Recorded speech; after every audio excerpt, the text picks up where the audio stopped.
A young girl lost her life after her internal organs were violently pulled out of her body.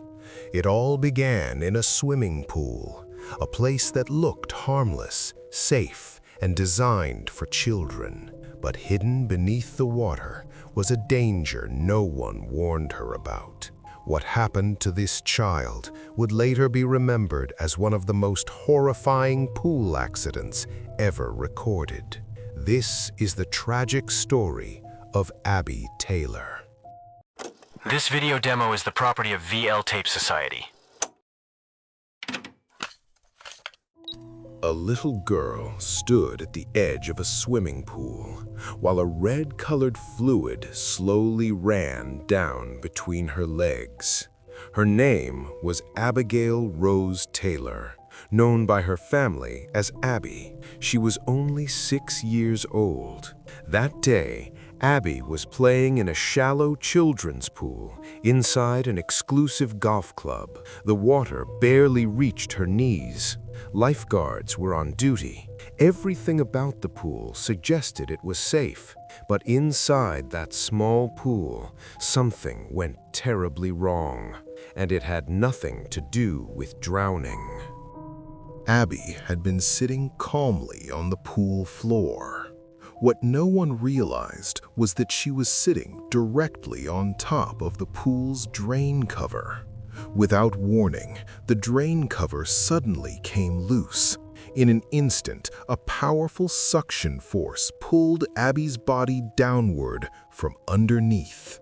Because she was sitting on the drain, the first part of her body affected was her anus. Miraculously, Abby managed to stand up and climb out of the pool on her own. But something was very wrong. Her skin was pale, her eyes were empty, and red fluid continued to flow from between her legs. A lifeguard rushed over to check on her. At first, he thought Abby had simply slipped and suffered a minor injury, but moments later, Abby collapsed and lost consciousness. Her parents, who were relaxing near a larger pool nearby, suddenly noticed the chaos. They screamed for help and demanded that medical services be called immediately. Paramedics arrived quickly, but they were confused. From the outside, there were no visible wounds, no cuts, no bleeding injuries, nothing that explained why a 6-year-old child had suddenly passed out. That was when they realized something terrifying. Abby had likely suffered a severe internal injury. She was rushed to the nearest children's hospital, and that's where the truth was finally revealed. Part of Abby's small intestine was missing. Yes, you heard that correctly. The suction from the pool drain had pulled out approximately 6.5 meters of her small intestine, forcing it out through her anus. There were no external wounds because the organ had exited the body internally. This horrific medical phenomenon is known as transanal evisceration. Transanal evisceration is an extremely rare and life-threatening medical condition. It occurs when the intestines protrude through the anus due to a rupture in the rectal wall. This can happen because of severe trauma, sudden increases in abdominal pressure, or weakness in the rectal tissue. Symptoms include intense pain, leakage of bodily fluids, and visible protrusion of swollen, inflamed intestines. Abby suffered a tear in her rectum. Her intestines were violently pulled out, causing massive internal bleeding, severe vessel damage, and exposing her organs to deadly infections. The force was so extreme that other vital organs were damaged as well. Doctors later admitted this was one of the worst injuries they had ever seen. But Abby was still alive. Doctors immediately began emergency treatment. They stabilized her fluids and blood circulation, administered transfusions, and performed an emergency abdominal surgery. Her abdominal cavity was cleaned, and surgeons attempted to return as much healthy intestine as possible. Any tissue that could not be saved was surgically removed. After closing the wounds, Abby was officially diagnosed with severe short bowel syndrome. This meant her body could no longer absorb nutrients normally. From that day forward, Abby could no longer eat through her mouth. She had to rely on total parenteral nutrition, or TPN, a complete nutritional solution delivered directly into her bloodstream through an IV line. Every night before bed, her family had to connect the nutrition pump to her body. Every morning, Abby woke up feeling nauseous and weak as her body fought just to survive. Despite everything, Abby tried to live as if nothing had changed. She returned home. She even attended her first day of elementary school, carrying a small backpack that held her nutrition pump. Her teacher described her as a bright, talkative child. Abby loved drawing, loved the color pink, and dreamed of becoming a teacher or a doctor. But her new life required constant vigilance.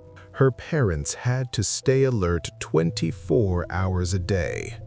They learned how the nutrition system worked, how to recognize early signs of infection, and how to keep everything sterile.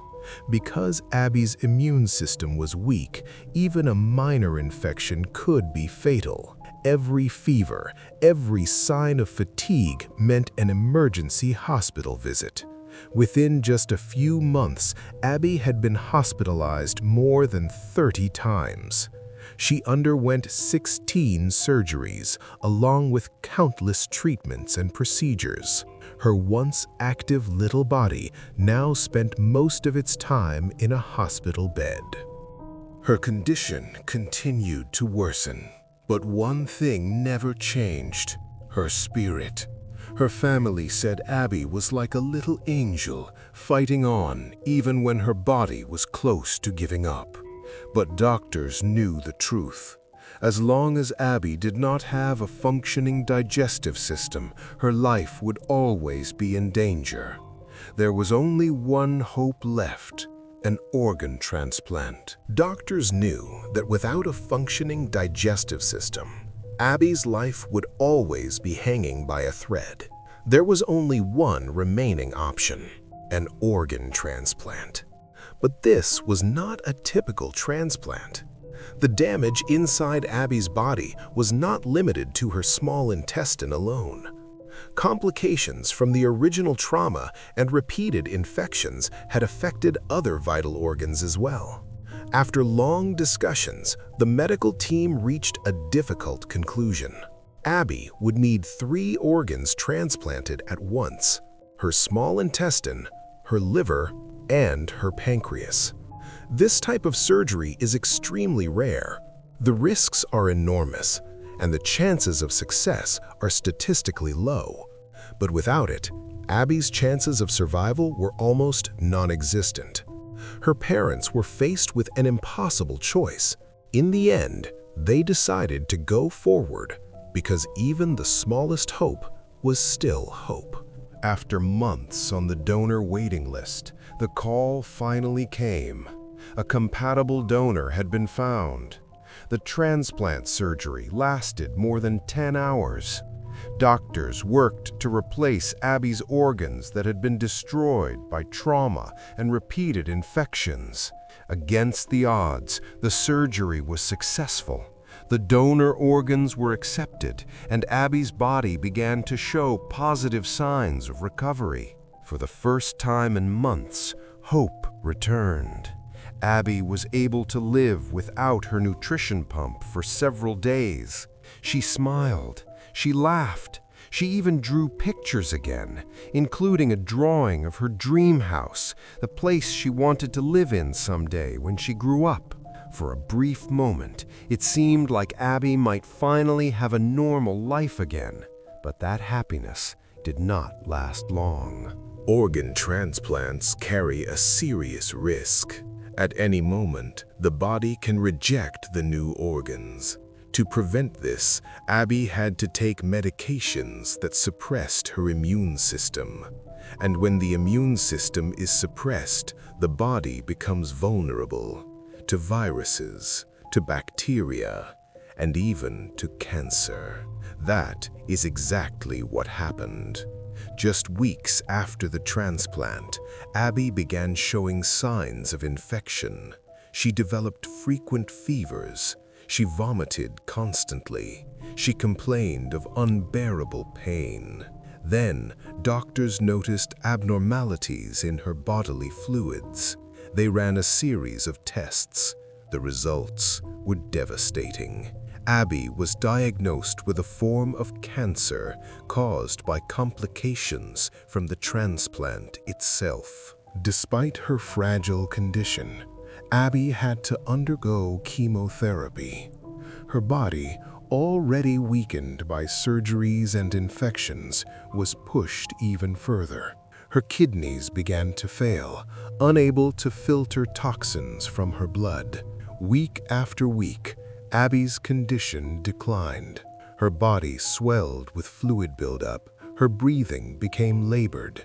She could no longer speak the way she used to. After 9 months of fighting to stay alive, Abby passed away. She was 6 years and 10 months old. Her death shocked the public, and it raised a painful question. How could a child suffer such a horrific chain of events from what should have been a safe place to play? As investigators dug deeper, they discovered something disturbing. Abby's tragedy was not a random accident. The pool drain cover had been damaged long before the incident. Even more shocking, 8 days before Abby was injured, the pool staff had held a private meeting. During that meeting, they discussed the fact that the drain cover in the children's pool was already unsafe. Meeting records revealed that staff had acknowledged the drain cover could cause a serious accident if it came loose. But despite knowing the danger, no proper action was taken. The cover was reinstalled carelessly. When the drain was later examined, the truth was horrifying. The drain cover was supposed to withstand pressure up to 227 kilograms. Because of improper installation, it could only hold 5 to 6 kilograms. In other words, anyone who sat on it would inevitably be pulled in. The failure didn't stop there. The pool manager never warned the lifeguards about the danger. Abby's family filed a lawsuit against 2 parties, the pool management and the company that manufactured the drainage system. During the legal process, it was revealed that the drainage company had been involved in similar cases in the past. Everything led to one conclusion: Abby was not a victim of fate. She was the victim of gross negligence. After a long legal battle, the case was finally settled. 2 managers responsible for the pool were fired. Abby's family received millions of dollars in compensation. But for her parents, money was never the goal. No amount of money could replace their daughter. Instead, they chose to do something meaningful. To honor Abby, they used the compensation to establish Abby's Hope Foundation. The foundation focuses on water safety education, pool operator training, and educating parents about hidden dangers in swimming pools. They visited schools, playgrounds, and fitness centers, sharing safety warnings and awareness. They also provided swimming lesson scholarships for underprivileged children, ensuring no child entered a pool without basic safety knowledge. But the greatest impact went even further. Abby's case led to major legal changes. New pool safety laws were introduced in the United States, and the results were real. Since those laws were enacted, there have been no reported deaths caused by pool drain suction in public facilities. Even after her passing, Abby saved the lives of thousands of children. This tragedy occurred in the United States in 2007. Abby did not die because of destiny. She died because a system failed to protect children. From this tragedy, we learned that a single loose bolt can steal the future of a child whose life had barely begun. No reason, no excuse is worth the price of a child's life.